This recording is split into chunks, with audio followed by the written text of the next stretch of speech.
Welcome to the Graduate365 video on the Cohort Comparison Report. This report allows me to compare graduation and enrollment rates of cohorts of first-time freshmen or new undergraduate transfer students. Let's look at how to find information for a specific population. In this example, I want to look at new undergraduate transfer students, so I'll start by clicking on Enrollment Type to change the population of students. I'll select New Undergraduate Transfer. The report will update with my selections automatically. Let's scroll down to look at the chart in more detail. The chart is showing new undergraduate transfer student cohorts from fall 2004 through fall 2023. Right away, I notice that there is a greater percentage of students who are not graduated and not enrolled in the spring 2021 cohort as compared to other cohorts. So I'm going to hover my mouse over that row to see more details.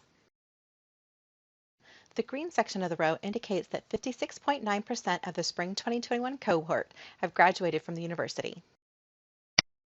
The blue section of the row indicates that 22.7% of the spring 2021 cohort is enrolled and not graduated. The red section of the row indicates that 20.4% of the spring 2021 cohort is not graduated and not enrolled.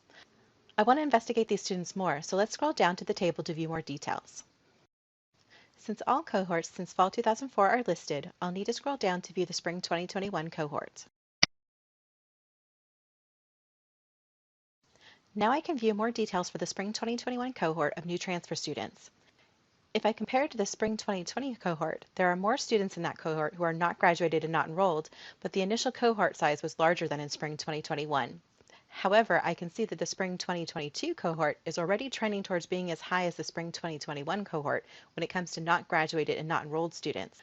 So both spring 2021 and spring 2022 cohorts may be ones that I want to focus on.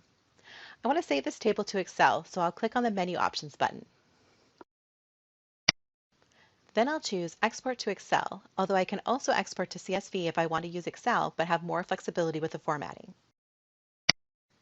The file will then be available in my Downloads folder within a few minutes.